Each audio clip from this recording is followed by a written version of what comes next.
Hi friends, പുതിയൊരു വീഡിയോയിലേക്ക് എല്ലാവർക്കും സ്വാഗതം. വീഡിയോയിലേക്ക് പോകുന്നതിന് മുമ്പേ തന്നെ എൻ്റെ ചാനൽ ആരെങ്കിലും ഫസ്റ്റ് തന്നെ കാണുകയാണെങ്കിൽ ഫസ്റ്റ് തന്നെ കയറി സബ്സ്ക്രൈബ് ചെയ്ത് ലൈക്ക് ചെയ്ത് സപ്പോർട്ട് ചെയ്ത് കാണുക. അപ്പോൾ ആദർശും കൂട്ടുകാരുമാണ് ഉള്ളത്. അപ്പോൾ കൂട്ടുകാരുടെ അടുത്ത് ആദർശ് പറയാണ്, പത്തനംമാറ്റി പകിട്ടിപ്പോൾ മൂർത്തിസ് ജ്വല്ലറിക്ക് മാത്രമല്ലടാ, എൻ്റെ ഭാര്യ നയനക്കും ഉണ്ട്. അത് ഞാൻ സമ്മതിച്ചല്ലോ, സമ്മതിക്കാതിരിക്കാൻ പറ്റില്ലടാ. അങ്ങനെയാ കാര്യങ്ങളുടെ പോക്ക്. ഇതേ അനി വന്നല്ലോ. ഹലോ ഹായ് എന്ന് പറഞ്ഞ് അനിയ രണ്ടുപേർക്കും കൈ കൊടുക്കുകയാണ്. എന്നിട്ട് പറയാണ്, ഏട്ടാ ഒന്ന് സംസാരിക്കാനുണ്ട് ഏട്ടനോട്. ഒരു മിനിറ്റ് ഏട്ടാ, ഒന്നിങ്ങ് വന്നേ. എന്താടാ ഏട്ടാ, ഈ വാഴക്കല്യാണം നടത്തിയത് എനിക്ക് 2 കല്യാണം ഉള്ളതുകൊണ്ടല്ലേ? അതുപോലെ ഞങ്ങളുടെ ജാതകം തമ്മിലും ഒരുപാട് പൊരുത്തക്കേടുണ്ട് അല്ലേ? ആ നിലയ്ക്ക് ഈ ബന്ധം ഒത്തുപോകുമോ ഏട്ടാ? ഒരു വാഴക്കല്യാണം നടത്തിയെന്ന് വെച്ച് ദോഷങ്ങൾ അകന്നു പോകുമോ എന്നാണ് ഞാൻ ചോദിച്ചത്. അതുകൊണ്ട് ഇപ്പോൾ എന്ത് വേണമെന്നാണ് നീ പറയുന്നത്? ഈ കല്യാണം മാറ്റി വെക്കണോ? ഇനിയിപ്പോൾ അതിന് പറ്റില്ലല്ലോ. എടാ, ഈ അവസാന നിമിഷം നീ എന്താ ഇങ്ങനെ ചിന്തിക്കുന്നേ? എന്തെങ്കിലും ദോഷമുണ്ടെങ്കിൽ അതിന് പരിഹാരമുണ്ട്. എൻ്റെ ജീവിതം നാളെ മുതൽ നിശ്ചലമാവുന്ന എനിക്ക് തോന്നുന്നത്. അതെന്താ അങ്ങനെ? എടാ, അടുത്ത ദിവസം തന്നെ നീ നമ്മുടെ 3 ബ്രാഞ്ചിൻ്റെ മേൽനോട്ടക്കാരനാകാൻ പോകുന്നത്. അതിൻ്റെ ഉത്തരവാദിത്തമാണ് നീ ഏറ്റെടുക്കാൻ പോകുന്നത്. അതോടെ നീ എൻഗേജ്ഡ് ആകുകയും ചെയ്യും. നീ അനാമികയും കൂടെ കൂട്ടിക്കോ. എന്നാലേ ജീവിതത്തിനൊരു രസം ഉണ്ടാവും, കുറച്ച് ഉത്തരവാദിത്വം വരും. എടാ, എന്തായാലും ഇനിയിപ്പം നീ മറ്റൊന്നിനെക്കുറിച്ചും ആലോചിക്കണ്ട. നിൻ്റെ ജീവിതത്തിൽ എന്തെങ്കിലും ബുദ്ധിമുട്ട് നീ നേരിടുകയാണെങ്കിൽ ഞങ്ങളൊക്കെ ഇല്ലടാ നിനക്ക്. ഇപ്പോൾ ഓരോരോ വിവാഹങ്ങൾ കഴിയുമ്പോൾ കുടുംബത്തിലുള്ളവർ വേർപിരിയുന്നതും ഇങ്ങനെയുള്ള കാഴ്ചയാണ്. അപ്പോൾ ആദർശ് ചോദിക്കുകയാണ്, ഇവിടെ 2 മരുമക്കൾ വന്നല്ലോ, എന്നിട്ട് ഇവിടെ നിന്ന് ആരെങ്കിലും വീട് വിട്ടു പോയോ? ഇല്ലല്ലോ. അഭിയെപ്പോലെ സ്വാർത്ഥരായി ചിന്തിക്കുന്നവർ അങ്ങനെ പോകണമെന്ന് വിചാരിക്കൂ. ചില നേരത്ത് വീടിനകത്ത് പൊട്ടിത്തെറി ഉണ്ടാകുമ്പോൾ വീടിനകത്തുള്ളവർ തന്നെ ഓരോരുത്തരെയും സെപ്പറേറ്റ് ആയിട്ട് ആക്കാൻ വേണ്ടി ആഗ്രഹിക്കും. എന്തായാലും നീയും നിൻ്റെ ഭാര്യയും ഈ വീട്ടിൽ നിന്ന് അകന്നു പോകാൻ ഞാൻ സമ്മതിക്കില്ല. അപ്പോൾ അവിടെ നയന വന്നു. എന്നിട്ട് ചോദിക്കുകയാണ്, എന്താ ഏട്ടൻ അനിയനെ ഉപദേശിക്കുന്നത്? അപ്പോൾ ആദർശ് നയനയോട് പറയാണ്, ഈ അവസാന നിമിഷം പോലും അനാമികയെ അനിക്ക് ഇങ്ങോട്ട് കൂട്ടിക്കൊണ്ടുവരാൻ ഒരു താല്പര്യവുമില്ല. എന്താ അനി ഇങ്ങനെയൊക്കെ? നീ നിന്നെപ്പറ്റി മാത്രമേ ചിന്തിക്കുന്നുള്ളൂ? ഞാൻ എല്ലാവരെ പറ്റിയും ചിന്തിക്കുന്നുണ്ട്. പക്ഷേ എന്നെപ്പറ്റിയാണ് ഇവിടെയുള്ള എനിക്ക് ചുറ്റുമുള്ള ആൾക്കാർ ചിന്തിക്കാത്തത്. അതെൻ്റെ വിധിയാ. പിന്നെ ആദർശ് നയനയോട് പറയാണ്, അവൻ പോയി കഴിഞ്ഞപ്പോൾ, ഇവനാകെ അപ്സെറ്റാണല്ലോ. ഇങ്ങനെയാണെങ്കിൽ കാര്യങ്ങൾ ഇത്രയും കൊണ്ട് എത്തിക്കണ്ടായിരുന്നു. ആദർശേട്ടാ, എന്താ ഈ പറയുന്നേ? മുത്തശ്ശൻ വയ്യാതെ കിടക്കുക. അവിടെ ഓരോരുത്തരും മാറിയും തിരിഞ്ഞും നിൽക്കുക. നാളെ കല്യാണം ആയതുകൊണ്ട് ഞാൻ അങ്ങോട്ട് വിളിച്ചപ്പോൾ അങ്ങോട്ട് വരണ്ട എന്നാ പറഞ്ഞത്. അച്ഛൻ ആരെയും അടുത്ത് നിർത്താനേ സമ്മതിക്കുന്നില്ല. പിന്നെ കൂടുതൽ ആൾക്കാരെ ഹോസ്പിറ്റലിൽ ആരും നിർത്തത്തും ഇല്ല. അപ്പോൾ ഞാൻ പറയാണ്, എങ്കിലും നാളെ മുത്തശ്ശൻ കല്യാണ മണ്ഡപത്തിലെങ്കിലും വരാതിരിക്കുമോ? അങ്ങനെ വരുമ്പോൾ ആരോഗ്യവാനായിട്ട് വരട്ടെ. അതുകൊണ്ട് തന്നെ ഇതുപോലുള്ള കാര്യങ്ങളൊന്നും മുത്തശ്ശൻ ഇപ്പോൾ അറിയണ്ട. അതും പറഞ്ഞ് നയനയും അവിടെ നിന്ന് പോയി. അപ്പോൾ ആദർശ് ഒരു ചിന്താഗതിയിലുള്ളത്. അപ്പോൾ ഫ്രണ്ട്സ് വന്നിട്ട് ചോദിക്കുകയാണ്, എന്താ ആദർശേ? ഞാൻ പറഞ്ഞില്ലായിരുന്നോ എനിക്ക് ചില താല്പര്യക്കുറവുണ്ട് ഈ കല്യാണത്തിന്. അതൊക്കെ മാറിക്കോളൂ അളിയാ, നിൻ്റെ അനിയനല്ലേ. കല്യാണം കഴിഞ്ഞാൽ പിന്നെ സാരി തുമ്പെന്ന് മാറത്തില്ല. നിനക്കും അങ്ങനെ തന്നെയല്ലേ? ആദ്യം നിൻ്റെ പെണ്ണിനെ ഇഷ്ടമില്ലായിരുന്നല്ലോ, ഇപ്പോൾ ഈ അവസ്ഥയായില്ലേ? അപ്പോൾ ആദർശ് പറയാണ്, എടാ അങ്ങനെയൊന്നും ആയിട്ടില്ല.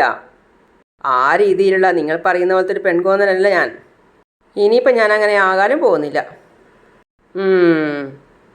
അബി ഫോണിൽ എന്തൊക്കെയോ ചെയ്തുകൊണ്ടിരിക്കുകയാണ്. അപ്പോൾ അവിടേക്ക് ജലജ വന്നിട്ട് പറയാണ്, എടാ ഈ കല്യാണം മുടക്കാൻ എന്താ ചെയ്യുക? അവന് 2 കല്യാണം ഉണ്ടെന്നാണ് പറയുന്നത്. അപ്പോൾ അബി പറയാണ്, ദോഷം മാറാനല്ലേ വാഴക്കല്യാണം നടത്തിയത്. വാഴക്കല്യാണം നടത്തിയത് കൊണ്ടൊന്നും ദോഷം മാറുമെന്ന് എനിക്ക് തോന്നുന്നില്ല. പിന്നെ അനാമികയെ പറ്റിയിട്ട് ജലജ പറയാണ്, എടാ ആ പെണ്ണ് ശരിയില്ല, ആ പെണ്ണ് ഇവിടെ വാഴത്തില്ല. അപ്പോൾ അബി പറയാണ്, അവൾ വാഴത്തില്ലെങ്കിൽ വേറൊരുത്തി വരും. അവന് 2 കല്യാണമല്ലേ പറഞ്ഞിരിക്കുന്നത്. അപ്പോൾ ജലജ വീണ്ടും ചോദിക്കുകയാണ്, എടാ അത് മുടക്കാൻ എന്താടാ മാർഗം? ഇപ്പം അതിനെപ്പറ്റിയൊന്നും സംസാരിക്കാനുള്ള സമയം എനിക്കില്ല അമ്മേ. ആ നിർമ്മൽ ഇടയ്ക്കിടയ്ക്ക് വിളിക്കുന്നുണ്ട്. അവൻ 10 ലക്ഷമാണ് ആവശ്യപ്പെടുന്നത്. ഉണ്ടല്ലോ ഒരുപാട്, കൊടുക്ക് അമ്മേ. വെറും ഒരു ശമ്പളക്കാരനായി ഞാൻ എവിടെ നിന്ന് എടുത്തു കൊടുക്കാനാ? നമ്മുടെ ട്രസ്റ്റിൻ്റെ പൈസയൊന്നും ചെവി അറിയാതെ എനിക്കെടുക്കാൻ പറ്റില്ലല്ലോ. ഇക്കണക്കിന് പോവുകയാണെങ്കിൽ നമ്മൾ ഈ വീട്ടിൽ നിന്ന് പുറത്താവുന്നുള്ള കാര്യം ഉറപ്പാ. പുറത്താകുന്നെങ്കിൽ പുറത്താക്കട്ടെ, നമ്മുടെ ഭാഗം തന്നിട്ട് നമ്മളെ പിരിച്ചുവിടട്ടെ. അങ്ങനെ തരുമെന്ന് നീ കരുതുന്നുണ്ടോ? ഏതെങ്കിലും ഒരു സമയത്ത് ഭാഗം വയ്പ് നടത്തുമ്പോൾ ആദർശിന് മനസ്സലിവുണ്ടെങ്കിൽ എന്തെങ്കിലും തന്നെന്ന് വരും. അത്രയും പ്രതീക്ഷിച്ചാൽ മതി. എടാ, കല്യാണം നടത്താൻ പോകുന്ന സമയത്ത് തന്നെ നിന്റെ മുത്തശ്ശൻ ആശുപത്രിയിലാ. അത് തന്നെ കാണിക്കുന്നത് ഈ കല്യാണം നടക്കരുത് എന്നാ. ആരോട് പറയാനാ അമ്മേ? അവന് 2 കല്യാണം ഉണ്ടെന്ന് പറഞ്ഞപ്പോൾ കല്യാണം നടത്തി ദോഷം തീർത്തത് മുത്തശ്ശിയാ, എൻ്റെ മുത്തശ്ശി. അതുപോലെ ജാനകി മാമിയാണെങ്കിൽ ഈ ബന്ധം നടത്തിയേ പറ്റുമെന്ന് പറഞ്ഞ് നിൽക്കുക. അത് ശരിയാ, അവക്കാണ് പെങ്കൊച്ചിൻ്റെ സ്വത്ത് കണ്ടിട്ട് കണ്ണു തള്ളിയത്. ഈ പറയുന്ന സ്വത്തൊക്കെ അവൾക്കുണ്ടോ അമ്മേ? ആർക്കറിയാം. ഇവിടെയുള്ളവരൊന്നും പിന്നെ ചോദിക്കത്തുമില്ലല്ലോ. അതുകൊണ്ടല്ലേ 2 വളഞ്ഞ വഴിയിൽ കൂടി കയറി വന്നത്. എൻ്റെ ബലമായ സംശയം ഇനി കല്യാണത്തിൻ്റെ ഇടയിലെങ്ങാനും അവൻ കയറി വരുമെന്നാ. ആ നിർമ്മൽ. അങ്ങനെ അവൻ വരുമോ? ഒന്നും പറയാൻ പറ്റില്ല അമ്മേ. അവൻ ചോദിച്ച പൈസ കിട്ടിയില്ലെങ്കിൽ അവൻ എന്തും ചെയ്യും, അതുറപ്പാ. എന്ന് വെച്ച് പുതിയ മരുമകൾ പടികടന്ന് വരുമ്പോൾ നമ്മൾ പടികടന്ന് പോകേണ്ടി വരുമോ? നമ്മൾ പടികടന്ന് പോകേണ്ടി വരുമെന്ന് എനിക്കറിയില്ല. പക്ഷേ എനിക്കങ്ങനെ പോകേണ്ട ഒരു വിധിയുണ്ടാകും. അതും പറഞ്ഞ് അബി അവിടെ നിന്നും പോയി. ജലജ ഒരു വല്ലാത്തയായി. അങ്ങനെ അനാമികയെ പിടിച്ചു കൊണ്ടുപോയ അവരാണ് പിന്നെ കാണിക്കുന്നത്. അവർ പറയാണ്, നാളെയാണ് അവളുടെ കല്യാണം. ഇനി ചെയ്യാനുള്ളത് നമുക്ക് വിവാഹ മണ്ഡപത്തിൽ വെച്ച് ചെയ്യണം. അത് മുടക്കണോ അണ്ണാ? ഇനി എന്ത് ചെയ്യണമെന്ന് നീ എനിക്ക് പറഞ്ഞ് മനസ്സിലാക്കി തരുമൊന്നും വേണ്ട. വർഷങ്ങളായി എൻ്റെ കയ്യിൽ നിന്ന് പലിശയ്ക്ക് പണം വാങ്ങിക്കുന്നവനാ. വല്ലപ്പോഴും എന്തെങ്കിലും നക്കാപ്പിച്ച് തന്ന എന്നെ ഇതുവരെ സമാധാനിപ്പിച്ചുകൊണ്ടിരുന്നത്. അവൻ്റെ വീട് പണയപ്പെടുത്തിയിട്ടാണ് കുറച്ച് പൈസ തന്നത്. അതും 1-2 വർഷം മുമ്പ്. പിന്നീട് കാറിൻ്റെ ലോൺ അടക്കാൻ വേണ്ടി അവൻ എൻ്റെ നിന്ന് പൈസ മേടിച്ച്. എല്ലാം കൂടി കുമിഞ്ഞുകൂടി. ഇനിയിപ്പോൾ കല്യാണ മണ്ഡപത്തിൽ വെച്ച് അവൻ്റെ മകളുടെ കഴുത്തിൽ കിടക്കുന്ന ആഭരണങ്ങൾ പൊട്ടിച്ചു കൊണ്ടുവരാനും ഞാൻ മടിക്കില്ല. അണ്ണാ, അനന്തമൂർത്തിയുടെ കൊച്ചുമകനാ അവളെ കല്യാണം കഴിക്കാൻ പോകുന്നത്. ആരുടെ കൊച്ചുമകനാണെങ്കിലും എനിക്കെന്താടാ, ഞാൻ ചെയ്യാൻ വിചാരിച്ചത് ചെയ്യും. പിന്നെ ആ അനന്തമൂർത്തി എന്ന് പറയുന്നയാൾ ആ വേണുവിനെ പോലെ ചെറ്റയല്ല. അയാൾക്ക് കാര്യം പറഞ്ഞാൽ മനസ്സിലാവും. കല്യാണ മണ്ഡപത്തിൽ പെണ്ണും ചെറുക്കനും നിൽക്കുമ്പോൾ വേണുവിനെയും ഭാര്യയെയും മോളെയും നാണം കെടുത്തണം. അപ്പോൾ അനന്തമൂർത്തി തന്നെ ഇതിനൊരു പരിഹാരം കാണും. അത്രത്തോളം വേണം അണ്ണാ. എന്തായാലും നാളെ നമ്മൾ അവിടെ ചെല്ലുമ്പോൾ വേണുവിൻ്റെ മുട്ട് വിറക്കും എന്നുള്ള കാര്യം ഉറപ്പാ. എന്തായാലും ഞാനങ്ങനെ വെറുതെ വിടാനൊന്നും പോകുന്നില്ല. ഇന്നൊരു രാത്രി കൂടി അവനും ഭാര്യയും മകളും ഒക്കെ ഒന്ന് സ്വസ്ഥമായിട്ട് ഉറങ്ങിക്കോട്ടെ. മിക്കവാറും നാളെ മുതൽ അവർക്ക് ഉറക്കമില്ലാത്ത രാത്രിയായിരിക്കും. എന്നെ കാണിക്കുന്നത് നന്ദുവിനെയാണ്. നന്ദു വിഷമത്തോടെ സോഫയിൽ കിടക്കുകയാണ്. അവിടേക്ക് അനി വരികയാണ്. അവൻ പിറകിൽ നിന്ന് വിളിക്കുകയാണ്, നന്ദു. അപ്പം തന്നെ അവൾ ഞെട്ടി എണീക്കാണ്. അവൾ ഞെട്ടിയപ്പോൾ അവൻ ചോദിക്കുകയാണ്, ഞാൻ അടുത്തേക്ക് വരുമ്പോൾ നീ എന്തിനിങ്ങനെ പേടിക്കുന്നേ? ദയവ് ചെയ്ത് എൻ്റെ അടുത്തേക്ക് വരല്ലേ. ഇന്നത്തെ ദിവസം ഞാൻ വരണ്ട എന്ന് കരുതിയതാ. പിന്നെ അച്ഛൻ നിർബന്ധിച്ചത് കൊണ്ടാണ് വന്നത്. എടോ, താനെന്തിനിങ്ങനെ അകന്ന് മാറി നടക്കുന്നേ? അതിന് മാത്രം എന്ത് തെറ്റാണ് ഞാൻ ചെയ്തത്? അപ്പോൾ നന്ദു പറയാണ്, നമ്മൾ രണ്ടാളും തെറ്റൊന്നും ചെയ്തിട്ടില്ല. അനിയുടെ മനസ്സിൽ ഇടയ്ക്ക് ചില തെറ്റിദ്ധാരണകൾ ഉണ്ടായി. അതാ എല്ലാ കുഴപ്പത്തിനും കാരണം. എൻ്റെ സൗഹൃദം എപ്പോഴാണോ അനി തെറ്റിദ്ധരിച്ചത്, അവിടെയാ എനിക്ക് പിഴച്ചത്. ആയിക്കോട്ടെ, നാളെ എൻ്റെ ഭാര്യയായിട്ട് അനാമിക വരികയാണ്. അതിനുശേഷം ഈ സൗഹൃദം തുടർന്ന് പോകാൻ പറ്റുമോ എന്ന് പോലും എനിക്ക് സംശയമുണ്ട്. അത് സംശയമല്ല, പിന്നെ സൗഹൃദം തുടരാൻ പാടില്ല. അത്രയ്ക്ക് സംശയമുണ്ട് അനാമികയ്ക്ക്. എടോ, അങ്ങനെ ഒരുത്തിയെ ഞാനെന്തിനാ ഭാര്യയാക്കുന്നേ? ജീവിതകാലം മുഴുവനും തല്ലും വഴക്കുമായിട്ട് കഴിയാനാണോ വിവാഹം കഴിക്കുന്നേ? നമ്മൾ ആഗ്രഹിക്കുന്നത് പോലെയൊന്നും നടക്കില്ല അനി. ജീവിതം ഒരിക്കലും നമ്മൾ പ്ലാൻ ചെയ്യുന്ന രീതിയിലൊന്നുമല്ല മുന്നോട്ട് പോകുന്നത്. നന്ദു, ഞാനിപ്പോൾ വന്നത് ഒരു പ്രധാനപ്പെട്ട കാര്യം പറയാനാ. അത് എനിക്കൊരാഗ്രഹമുണ്ട്. നിനക്ക് ഞാൻ അന്ന് വാങ്ങിച്ചു തന്ന സാരി ഉണ്ടല്ലോ, നാളെ അതെടുത്തുകൊണ്ട് വേണം കല്യാണത്തിന് വരാൻ. ഞാനങ്ങനെ ഇതുവരെ സാരിയൊന്നും ചുറ്റിയിട്ടില്ല. കല്യാണം പോലുള്ളൊരു ഫംഗ്ഷന് പെൺകുട്ടികൾ സാരി ഉടുക്കുന്നതാണ് കൂടുതൽ ഭംഗി. പിന്നെ നന്ദുവിനെ അങ്ങനെ കാണാനും ഒരാഗ്രഹം. പക്ഷേ അനിയുടെ അമ്മ പിന്നിൽ നിന്നും ഇതെല്ലാം ശ്രദ്ധിക്കുന്നുണ്ട്. എന്താ, അതെങ്കിലും ഒന്ന് സാധിച്ചു തരാൻ പറ്റുമോ? ഞാൻ വളരെ ആഗ്രഹിച്ച ആ സാരി വാങ്ങിയത്, അതൊടുത്ത് വേണം താൻ വരാൻ. നോക്കാം, നന്ദു ചിരിച്ചുകൊണ്ട് പറയാണ്. അതുപോലെ തന്നെ കല്യാണം കഴിഞ്ഞാൽ ഞങ്ങളെ 3 ബ്രാഞ്ചും നോക്കി നടത്തുന്നത് ഞാനായിരിക്കും. നന്ദുവിന് അതറിയാലോ. അവിടെ ഉയർന്ന പോസ്റ്റിൽ നന്ദുവിന് ഞാനൊരു ജോലി തരട്ടെ? ഒരിക്കലും വേണ്ട. അതൊക്കെ കൂടുതൽ തെറ്റിദ്ധാരണകൾക്ക് കാരണമാകും. എടോ, അങ്ങനെ തെറ്റിദ്ധരിക്കുന്ന ഒരുത്തിയ ഭാര്യയെങ്കിൽ അത് മുളയിലേ നുള്ളുന്നതല്ലേ നല്ലത്. അവൾ പിന്നെ കരഞ്ഞുകൊണ്ട് പറയാണ്, ദേ അനി, നമുക്ക് ഈ സംസാരം ഇവിടെ വെച്ച് നിർത്താം. എൻ്റെ പേര് പറഞ്ഞ് ഒരിക്കലും അനിയുടെ വിവാഹം മുടങ്ങാൻ പാടില്ല. അത് എന്നെ മാത്രമല്ല എൻ്റെ 2 ചേച്ചിമാരെയും ബാധിക്കും. ഇപ്പം തന്നെ ഇവിടെ പലർക്കും സംശയമുണ്ട്. ആ സംശയം ഇനിയും ബലപ്പെടാൻ പാടില്ല. അതും പറഞ്ഞ് നന്ദു അവിടെ നിന്നും പോയി. അനി വീണ്ടും വിളിക്കുകയാണ്, നന്ദു. പിന്നെ കാണിക്കുന്നത് അനിയുടെ അച്ഛനെയാണ്. അവിടേക്ക് റൂമിലേക്ക് അമ്മ വന്നിട്ട് വരികയാണ്. അപ്പോൾ അച്ഛൻ പറയാണ്, ഞാൻ നോക്കുകയായിരുന്നു ആരെയെങ്കിലും കല്യാണം വിളിക്കാൻ വിട്ടുപോയിട്ടുണ്ടോ എന്ന്. വിട്ടുപോയിട്ടുണ്ടോ എന്നല്ലാതെ പോകാതെ നോക്ക്. നാളെ കല്യാണ സമയത്ത് പയ്യൻ. നിന്റെ ആ സംശയം തീർന്നില്ലേ ജാനകി? അവൻ്റെ മനസ്സിൽ ആ പെണ്ണാ ചേട്ടാ. ഞാനത് ഏട്ടത്തിയോടും ജലജയോടും പറഞ്ഞിട്ടില്ല. പറഞ്ഞു കഴിഞ്ഞാൽ പിന്നെ ഇവിടെ വലിയ വഴക്ക് നടക്കും. ആ വഴക്കേ ഒഴിവാക്കുക വേണ്ടത്. എന്തിനാ അനാവശ്യ കാര്യങ്ങൾ എല്ലാവരോടും പറഞ്ഞിങ്ങനെ ചീപ്പാകുന്നത്? ഒന്നാമതേ അനാമികയാണ് ഈ വീട്ടിലെ യഥാർത്ഥ മരുമകൾ എന്ന് പറഞ്ഞുകൊണ്ട് നടക്കുക ഏട്ടത്തി. അതിൻ്റെ കൂടെ ഇതും കൂടി ആയാൽ ആ പറച്ചലിന് പിന്നെ ശക്തി കൂടും. അതൊക്കെയാണ് അവൾമാർക്ക് പിടിക്കാത്തത്. കനകയും അവളുടെ 2 മക്കളും ഇനി മൂന്നാമത്തെ ഇങ്ങോട്ട് കൈപിടിച്ച് കയറ്റാൻ ആഗ്രഹിക്കുന്നത് അതുകൊണ്ടാണ്. പിന്നെ എല്ലാവർക്കും കൂടി ഒന്നിച്ചങ്ങ് പോകാമല്ലോ. അടിയുമില്ല വഴക്കുമില്ല. മൂന്നാമത്തവളെയും കൂടി ഇങ്ങോട്ട് കയറ്റിയാൽ. ആരങ്ങനെ ചിന്തിച്ചാലും നയന മോൾ അങ്ങനെ ചിന്തിക്കുമെന്ന് എനിക്ക് തോന്നുന്നില്ല. അനിയുടെ അച്ഛൻ പറയാം. അജേട്ടാ, ഞാനും അങ്ങനെയൊക്കെയാണ് കരുതിയത്. പക്ഷേ അവൾ കള്ളിയാ, പെരുങ്കള്ളി. അവളുടെ അമ്മയെക്കാളും വിഷയമുണ്ട് അവളുടെ മനസ്സിൽ. നീ അങ്ങനെയൊന്നും പറയരുത്. ആ വീട്ടിൽ നയനയും അവളുടെ അച്ഛനും പോസിറ്റീവായിട്ട് ചിന്തിക്കുന്നവരാ. അങ്ങനെ ചിന്തിക്കുന്നുണ്ടെന്ന് അവൾ വരുത്തി തീർക്കുന്നതാ ചേട്ടാ. അല്ലാതെ അവളുടെ മനസ്സിൽ ഒരു നന്മയും ഇല്ല. എന്തായാലും നാളെ അനാമിക മോള് ഈ വീട്ടിലെ മരുമകളായിട്ട് വരും. അത് കഴിഞ്ഞ് പിന്നെ കുഴപ്പമൊന്നുമില്ലല്ലോ. അത് കഴിഞ്ഞാൽ കുഴപ്പം. പാവപ്പെട്ട എൻ്റെ മരുമകളെ ഇവന്മാരൊക്കെ ചേർന്ന് ചവിട്ടി മെതിക്കില്ല എന്ന് ആര് കണ്ടു? എടി, ഈ വീട്ടിലെ കാര്യങ്ങൾ നീയും കാണുന്നതല്ലേ. നവ്യ നയനെ മരുമക്കളായി വന്നതിന് ശേഷം അവർക്ക് ഈ വീട്ടിൽ എന്തെങ്കിലും നന്നായിട്ട് ഭരിക്കാൻ പറ്റുമോ? അന്ന് സത്യം പറഞ്ഞാൽ നേനക്കൊരു കൂട്ട് നീയായിരുന്നു. ഇനിയിപ്പോൾ അവൾക്ക് അതുമില്ല. പിന്നെ നിങ്ങൾ 3 അമ്മായിമാരും ഒന്നിച്ച് നിന്ന് കഴിഞ്ഞാൽ നിന്റെ മരുമകൾക്ക് എന്ത് സംഭവിക്കും എന്നാ നീ പറയുന്നേ? പിന്നെ നിങ്ങളെല്ലാവരും കൂടി ചേർന്ന് ആ പാവപ്പെട്ട കൊച്ചിനെ ചവിട്ടിക്കൂട്ടാതിരുന്നാൽ മതി. നയനയുടെ കാര്യം ഞാനീ പറഞ്ഞത്. നവ്യയ്ക്ക് അവളുടെ കാര്യങ്ങൾ നോക്കാൻ തൻ്റെ ഇടമുണ്ട്. പക്ഷേ നയനിയ ഇവിടെ കിടന്ന് ശ്വാസം മുട്ടാൻ പോകുന്നത്. ശ്വാസം മുട്ടുന്നാണെങ്കിൽ ശ്വാസം മുട്ടട്ടെ. ഇനി എന്തായാലും ഞാൻ അവളെ സപ്പോർട്ട് ചെയ്യില്ല. ജാനകി അതും പറഞ്ഞ് ദേഷ്യത്തോടെ അവിടെ നിന്ന് പോയി.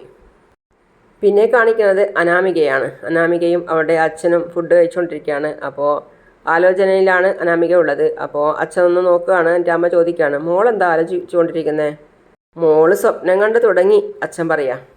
അപ്പോൾ അമ്മ, സ്വപ്നങ്ങൾ കാണാൻ തുടങ്ങിയിട്ട് കുറേ നാളായല്ലോ. നാളെ അത് സഫലമാവുമല്ലേ? മോളെ, പറഞ്ഞത് മനസ്സിലായല്ലോ. നിൻ്റെ ആവശ്യത്തിനുള്ള സ്വർണം വെച്ചിട്ട് ബാക്കിയുള്ള സ്വർണങ്ങളൊക്കെ ഇങ്ങ് തരണം. എത്രയും പെട്ടെന്ന് ആ ഉപേന്ദ്രൻ്റെ കടം വീട്ടണം. കല്യാണം ഒന്ന് കഴിഞ്ഞോട്ടെ അച്ഛാ. അച്ഛൻ്റെ ആഗ്രഹങ്ങളൊക്കെ ഞാൻ സാധിച്ചു തന്നിരിക്കും. അല്ല, അവർ സ്വർണ്ണക്കടക്കാരാ. സ്വർണ്ണമൊക്കെ എടുത്ത് ലോക്കറിൽ വെക്കുന്നതിനേക്കാൾ നല്ലത് ജ്വല്ലറിയിൽ വെക്കുന്നതായിരിക്കും. അവരുടെ കടയിൽ നിന്നാണല്ലോ വാങ്ങിയത്. എൻ്റെ രേവതി, മണ്ടത്തരം പറയാതെ. മരുമക്കളുടെ സ്വർണ്ണമൊന്നും അവർ ജ്വല്ലറി കൊണ്ടുപോയി വെക്കില്ല. അവർക്കതിൻ്റെ ആവശ്യമില്ലല്ലോ. അപ്പോൾ അനാമിക പറയാണ്, അനിയുടെ കവിത ഇഷ്ടപ്പെട്ടിട്ടാ ഞാൻ അനിയെ ഇഷ്ടപ്പെട്ടത്. അവൻ അനന്തപുരിയിലെ പയ്യനാന്ന് പറഞ്ഞപ്പോൾ അവനെ സ്നേഹിക്കണമെന്ന് പറഞ്ഞത് അച്ഛനാ. മോളെ, നമുക്ക് സ്വപ്നം പോലും കാണാൻ പറ്റാത്ത ബന്ധമാണ് ഇത്. ഈ വീട് പോലും ഇപ്പം കടത്തില്ല. ലോണൊക്കെ മുടങ്ങിക്കിടക്കുക. ഏത് സമയത്താണ് ജപ്തിയാവുന്നത് എന്ന് പറയാനും പറ്റില്ല. അങ്ങനെ ഉണ്ടാകുമ്പോൾ അനന്തപുരിക്കാരുമായിട്ടൊരു ബന്ധം ഉണ്ടാകുമ്പോൾ അവരുടെ മരുമോളുടെ കുടുംബം കടക്കിണിയിലാണെന്ന് നാട്ടുകാർ അറിയുന്നത് അവർക്ക് നാണക്കേടല്ലേ? അപ്പോൾ പിന്നെ അവർ തന്നെ നമ്മുടെ ബാധ്യതകൾ തീർത്തോളും. എങ്കിലും തുടക്കത്തിൽ തന്നെ അതേപ്പറ്റി അവരോടൊന്നും പറയാത്തതാണ് നല്ലത്. പിന്നെ വിരുന്നിന് വരുമ്പോൾ മോളൊരു 10-50 പവനെങ്കിലും ഇങ്ങോട്ട് കൊണ്ടുവരണം. അങ്ങനെയാണെങ്കിൽ തൽക്കാല ആശ്വാസത്തിന് പിടിച്ചു നിൽക്കാം. 50 പവൻ എന്നൊക്കെ പറയുമ്പോൾ അരക്കോടിയിൽ അധികം വില വരും. അത് വെച്ച് ഉപേന്ദ്രനെയും മറ്റുള്ളവരെയും തൽക്കാലം പിടിച്ചു നിർത്താം. അത് കഴിഞ്ഞ് ഒരു 5-6 മാസത്തിന് ശേഷം ബാക്കിയുള്ള കാര്യങ്ങൾ നോക്കിയാൽ മതി. അപ്പോൾ അവൾ പറയാണ്, അനന്തപുരിയിൽ കയറി കഴിഞ്ഞാൽ പിന്നെ അവിടെയുള്ളവരെ എങ്ങനെ ഹാൻഡിൽ ചെയ്യണമെന്ന് എനിക്കറിയാം. അപ്പോൾ അനാമിക വീണ്ടും പറയാണ്, എനിക്ക് എന്നെ ഒട്ടും ഇഷ്ടമില്ലായിരുന്നു കല്യാണം കഴിക്കാൻ. എന്നിട്ട് നാളെ ഞങ്ങളെ താലികെട്ട് നടക്കാൻ പോകുമല്ലേ? അതിലേക്ക് കാര്യങ്ങൾ കൊണ്ടെത്തിക്കാൻ പറ്റുമെങ്കിൽ ബാക്കിയൊക്കെ നിസ്സാര അച്ഛാ. അവൾ അമ്മയെ നോക്കിയിട്ട് പറയാം. എനിക്കറിയാം മോളെ, നീ ഇതൊക്കെ വളരെ ഈസി ആയിട്ട് കൈകാര്യം ചെയ്യുമെന്ന് എനിക്കുറപ്പാ. ആ പിന്നെ അമിത ആവേശമൊന്നും കാണിക്കണ്ട. അവിടുത്തെ ചിട്ടവട്ടങ്ങളൊക്കെ ഒരാഴ്ചക്കുള്ളിൽ പഠിക്കണം. അതിനുശേഷം നിന്നെ ആത്മാർത്ഥമായിട്ട് വിശ്വസിക്കുന്ന ആ കുടുംബത്തിലെ അംഗങ്ങളെയെല്ലാം നിന്റെ വറുതിയിൽ ആക്കിയിട്ട് പിന്നെ നമ്മുടെ കാര്യങ്ങൾ നടത്തി എടുക്കണം. അപ്പോൾ അമ്മ വീണ്ടും പറയാണ്, മോളെ നിങ്ങൾക്ക് രണ്ടുപേർക്കുമായിട്ട് ഒരു ഫ്ലാറ്റോ വീടോ വാങ്ങണം എന്ന് പറയണം. അതൊക്കെ അവർക്ക് നിസ്സാരമായിട്ട് നടക്കുന്ന കാര്യങ്ങളാ. ഈ വീട് ജപ്തിയാവുകയാണെങ്കിൽ നമുക്ക് രണ്ടുപേർക്കും അവിടെ വന്ന് താമസിക്കാമല്ലോ. ഇതൊക്കെ കല്യാണം കഴിഞ്ഞുള്ള കാര്യങ്ങളല്ലേ. അച്ഛൻ പറഞ്ഞ പോലെ അമിത ആവേശം കാണിക്കാൻ പറ്റില്ലല്ലോ. മോളെ, ഒരു കാര്യം നിനക്കും അറിയാവുന്നതാ. നമ്മളെക്കാളും ഒരുപാട് ബുദ്ധിമുട്ടുകൾ അനുഭവിക്കുന്നവരാ അനിയുടെ ഏട്ടന്മാരുടെ 2 ഭാര്യമാരുടെ കുടുംബം. അവളുമാരുടെ അച്ഛന് പ്രതിമ നിർമ്മാണമാ. അതിൽ നിന്നും എന്ത് കിട്ടുമെന്ന് നമുക്കറിയാലോ. അവിടെയാണ് അവൾമാർ മിടുക്ക് കാണിച്ചത്. അപ്പോൾ അവളുടെ അമ്മ പറയാണ്, രണ്ടും അവിടെ കയറി പറ്റിയില്ലേ. അത്തരം കാര്യങ്ങളൊക്കെ നമ്മൾ കഥകളിൽ മാത്രമേ വായിച്ചിട്ടുള്ളൂ. അതിനപ്പുറത്തുള്ള ജാതിയൊന്നും മോള് ചെയ്യുന്നില്ലല്ലോ. ഇത് അറേഞ്ച്ഡ് മാരേജാ. 2 കുടുംബങ്ങൾ തമ്മിൽ ഇഷ്ടപ്പെട്ട് നിശ്ചയിച്ച വിവാഹം. അതിൻ്റെ തലയെടുപ്പ് എപ്പോഴും മോൾക്കുണ്ടാവണം. നമ്മുടെ കാര്യങ്ങളൊക്കെ അങ്ങ് പെരുപ്പിച്ച് പറയണം. അതൊക്കെ ഞാൻ ഏറ്റു. നാളെ എൻ്റെ കല്യാണമാണ്. ഇനി എനിക്കൊന്ന് ഉറങ്ങണം. ശരി എന്നാ. മോളിന്ന് നേരത്തെ പോയി കിടന്നോ. അനിയും ഇവിടെ കിടന്നിട്ടാണുള്ളത്. അപ്പോൾ അനി മനസ്സിൽ ചിന്തിക്കുകയാണ്, നാളെ എൻ്റെ കല്യാണമാണ്. എൻ്റെ വീട്ടുകാർ വളരെ പ്രതീക്ഷയോടെയാണ് നിന്നിട്ടുള്ളത്.